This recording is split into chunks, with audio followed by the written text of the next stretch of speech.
केंद्र सरकार की ओर से लाए गए कृषि कानून के विरोध में जहां एक तरफ राजधानी दिल्ली में किसानों का आंदोलन जारी है, तो वहीं दूसरी ओर इंदौर पहुंचे प्रदेश के कृषि मंत्री कमल पटेल ने इन तीनों ही कानूनों को किसान हितैषी बताया है। देखिए ये खास रिपोर्ट। इंदौर में मीडिया से चर्चा करते हुए कृषि मंत्री कमल पटेल ने बताया कि अभी तक किसान न्यूनतम समर्थन मूल्य पर अपनी फसलें बेचता था, लेकिन इन कानूनों के आने के बाद अब किसान MRP पर अपनी फसलें बेच सकेगा।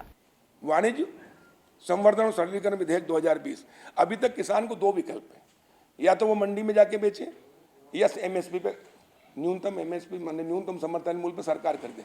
सरकार क्या खरीदती है? जो उसको PDS में देना होता है, गेहूं, धान, सब दालें, बाकी चीज़ सरकार थोड़ी खरीदती है। और इसलिए न्यूनतम समर्थन मूल्य, अब ये न्यूनतम करें, आज़ाद भारत के 73 साल बाद न्यूनतम समर्थन मूल्य मांगना पड़े, ये भी दुर्भाग्य। और इसलिए मोदी जी ने कहा न्यूनतम नहीं, MRP मैक्सिमम रिटेल प्राइस क्यों नहीं बेच सकता किसान?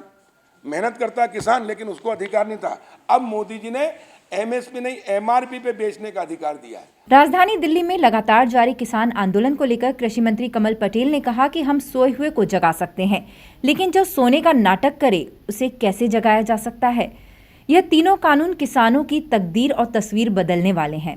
देखिए, इसलिए नहीं मान रहे हैं कि हम सोए हुए को जगा सकते हैं, लेकिन जो सोने का नाटक करे उसको कैसे जगा सकते हैं? एक चीज।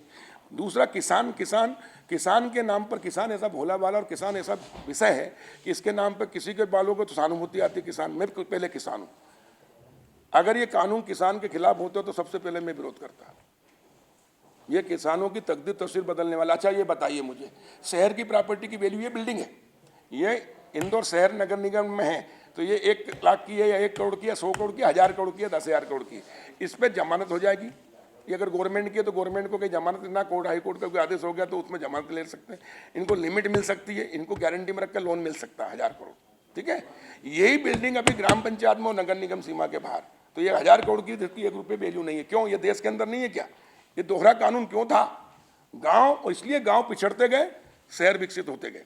वहीं कृषि मंत्री कमल पटेल ने प्रदेश के किसानों को जागरूक करने और फसलों की ट्रेडिंग करने के लिए कैंप लगाकर जागरूकता अभियान चलाने की भी बात कही। हम कर रहे हैं ना, इसलिए कह रहे हैं ना, हम अब क्या कर रहे हैं, देखिए, हम बना रहे हैं कृषि उत्पादक समूह, फिर उनको ट्रेन करेंगे। मैं खुद ट्रेनिंग दूंगा, मैंने अभी शुरू किया, मेरे जिले के अंदर शुरू किया।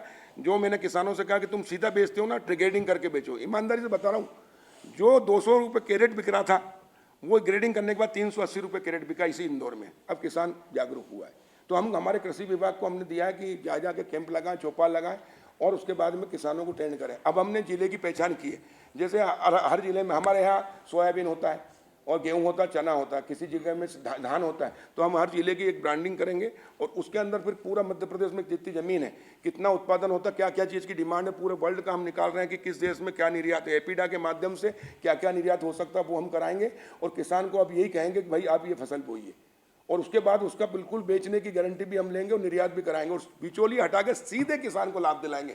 बहरहाल अब ये तो देखने वाली बात होगी कि प्रदेश सरकार की ओर से किसान और कृषि कानूनों को लेकर लगातार किए जा रहे दावे कितने सही साबित हो पाते हैं। Bureau report, MP news, Indore.